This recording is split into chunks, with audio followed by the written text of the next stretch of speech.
दो दिवसीय रेणु स्मृति पर्व समारोह का आयोजन पूर्णिया विश्वविद्यालय और विद्या विहार आवासीय विद्यालय के संयुक्त तत्वाधान में किया जा रहा है, जिसमें रेणु जनपद की सांस्कृतिक यात्रा को दर्शाया जाएगा। इसमें नई दिल्ली साहित्य अकादमी के अध्यक्ष डॉक्टर माधव कौशिक, सचिव डॉक्टर के.एस. राव, वरिष्ठ लेखिका डॉक्टर मंजुला राणा, बिहार विधान परिषद के उपाध्यक्ष डॉक्टर रामबचन राय सहित नामचीन साहित्यकार शामिल होंगे। विशिष्ट अतिथि के तौर पर पूर्णिया विश्वविद्यालय के कुलपति प्रोफेसर विवेकानंद सिंह, फणीश्वर नाथ रेणु के पुत्र पदम पराग वेणु मौजूद रहेंगे।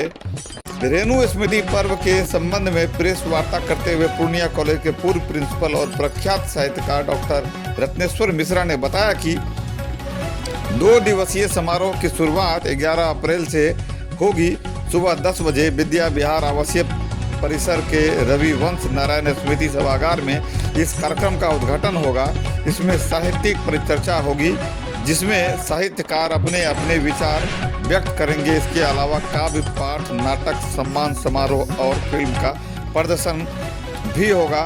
उन्होंने कहा कि बाहर से आने वाले साहित्यकारों को रेणु ग्राम औराही हिंगना का दर्शन कराया जाएगा। 2 रत्नेश्वर मिश्र ने कहा कि फणीश्वर नाथ रेणु ने अपनी कृति मैला आंचल में ग्रामीण परिवेश, रहन सहन, खान पान सहित पूरे सामाजिक जीवन का चित्रण किया है। उन्होंने कहा कि रेणु जी ने अपने लेखनी से पूर्णिया को विशिष्ट पहचान दिलाई।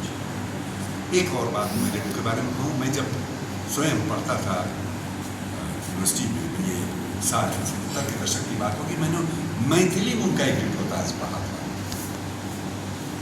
उस रिपोर्टाज में उन्होंने शुरू ऐसे किया कि दशहरे की छुट्टी के बाद थोड़े विलंब से मैं हॉस्टल पहुंचा, तो वहां लड़के जमा हो गए कि क्या हो गया था। तो डुब्बा मुल्क का आदमी, शब्द पर ध्यान दीजिएगा, डुब्बा मुल्क का आदमी तो कहीं डूब गया था क्या। उन्होंने कहा कि रेणु के क्षेत्र में ही जो है सो एक कार्यक्रम होना चाहिए जो रेणु को सही सम्मान होगा। तो विद्या विहार विद्यालय ने जो है स्वीकृति दी।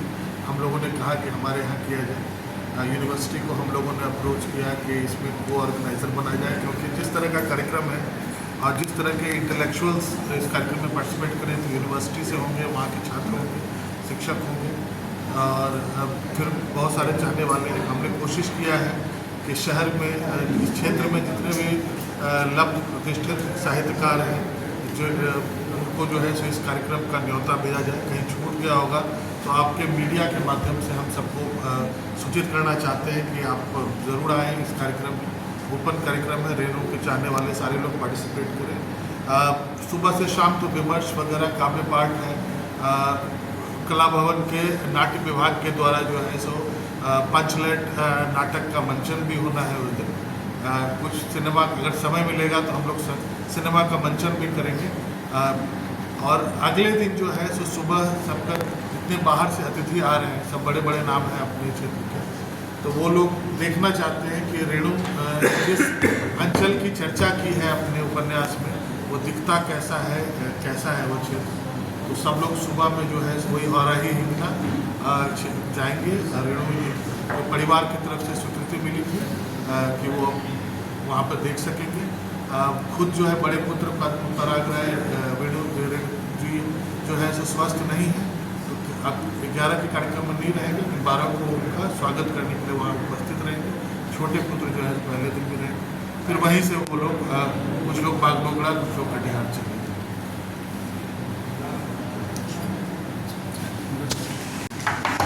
पहले तो मुझे इस शीर्षक में पर्व शब्द का जो उल्लेख किया गया है, यही बहुत भावनात्मक रूप से आकर्षित करता है। सर ने तो बहुत सारी बातें विस्तार से कही है।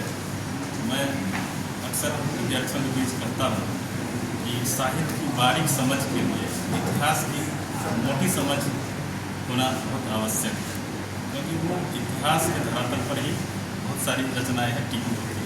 तो सर तो इतिहास के मर्मज्ञ हैं और कोसी के दर्द को समेटते हुए रेणु साहित्य, जो रेणु का जो गीत है, रेणु का जो साहित्य है, विस्तार से विवेचन किए हैं सर। और इस कार्यक्रम में भारतवर्ष के लब्ध प्रतिष्ठित विद्वान आ रहे हैं, जिनको हम लोग सुनेंगे। विश्वविद्यालय के तमाम शिक्षक हम लोगों ने सूचित किया है कि आएंगे और उसको सुनेंगे, उसको समृद्ध होंगे और रेणु के प्रति जो ऋण है उसको एक सार्थक प्रयास के रूप में अदा करने की कोशिश करेंगे। तो कुछ इसी भाव को, इसी भावना को लेकर के हम लोग बहुत उत्साहित हैं कि इस स्मृति पर्व 2025 इस आयोजन का हिस्सा बनने जा रहे हैं। और हम लोग इस कार्यक्रम में तमाम विद्वानों को सुनने के लिए, उनको ढूंढने के लिए उत्साहित हैं, समृद्ध होने के लिए आपको मैं इतना ही कहना चाहता हूँ। और बाकी 11 और 12 तारीख को जो कार्यक्रम का विवरण है वो सर